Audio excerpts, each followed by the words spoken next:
Hey, hey. Good morning. Magandang umaga sa inyo lahat. This is our we are these are the beginnings of the perennial na flood problem here in Naga and in the rest actually of the along the Bicol River. Alam naman natin ito basin. At maraming mga construction, hindi lamang yung private sector construction, kundi ang pagpagawa nito ng mga iba't ibang yung linipat ang dinaanan ng tubig kaya naging mas grabe. Isa pang bagay, yung nagsiltation talaga ng husto. Kaya kung titignan ninyo, napakababaw na nitong ilog na ito. And with ang sinasabi nga ni Mayor Lenny is that many of the places na dati naman ay hindi binabaha, and dyan na rin yung effect ng climate change. Kaya this is what we are trying to remedy. Malaking trabaho ito.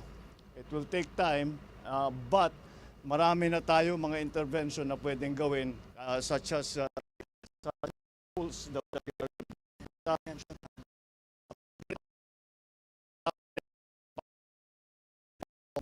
natin yung pagbaba ng tubig. Dahil nga it is may Bicol River Basin, ang plano na talaga natin gawin ay dapat ma-collect yung tubig bago bababa sa basin. Dahil, again, as Mayor Lenny was explaining, this is a landlocked province.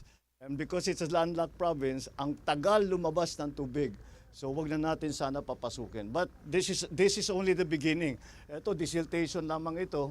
At hindi naman ito kagaya ng mga ginagawa natin sa ibang lugar.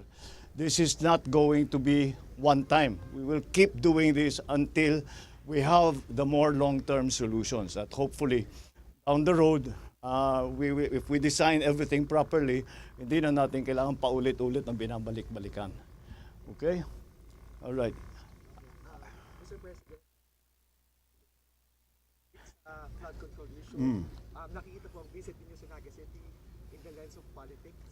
Are you open to forging alliance with Naga City? Alam mo, hindi sa ano.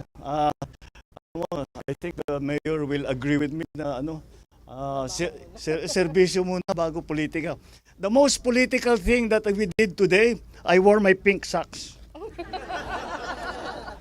My socks in honor of Mayor Lenny. Sabi po kasi na No, we have been planning this for a few months already. Because talagang naging critical ito especially with the storms that came in. Then I already instructed the SecVins and SecPing to look at the situation here. Because, we, of course, we know that of the storms, but the problem that the immediate change in is yung bigat ng bagsak ng ulan. Dati hindi naman ganun karami. You got 700 in one day, 700 centimeters of rain in one day. Ano yung katumbas ng 6 na buwan yun?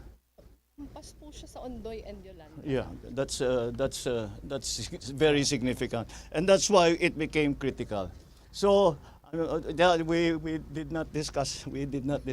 Serbisyo muna bago politika. Marami pang kailangan gawin. Marami pa kaming kailangan gawin. So we will get to that. Aabot din tayo doon.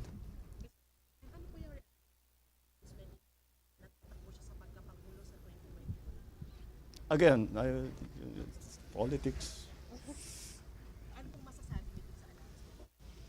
Nothing really. That's her choice. Mr. President, how about the willingness of Senator Amy to run alongside? Again, this is all politics. We're not going to discuss politics now. We are talking. What we are here for is to try and find solutions to this very important problem, very critical problem that we have not only here in Naga City but also in Kamsur, and for that matter, for the whole of Bicol. That's what we are concentrating on.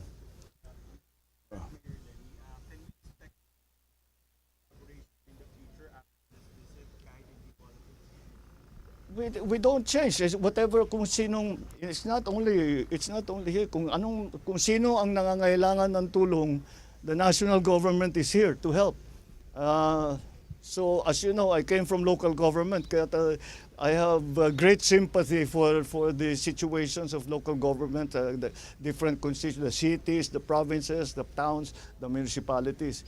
Kaya whoever comes to us for help, we will do what we can to help. There is not an increase, there is not a decrease, it's not political, it's only because it depends on the need. And that's why we are here today. All right? Sige. Oh, well, I'm sure we will inspect it when it's further, when the project is further along. We'll bring you back here, especially Maharlika Highway, because yun ang.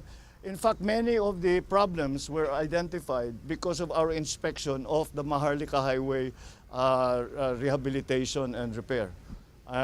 Doon nakita, marami talagang nakita. Dinapitan tayo ng national government, ng mga local, at sinabi, pagka natignan na ninyo yung Maharlika, doon na tayo, tignan naman ninyo yung baha. And that's what happened. Okay, maraming salamat. Thank you. Good morning.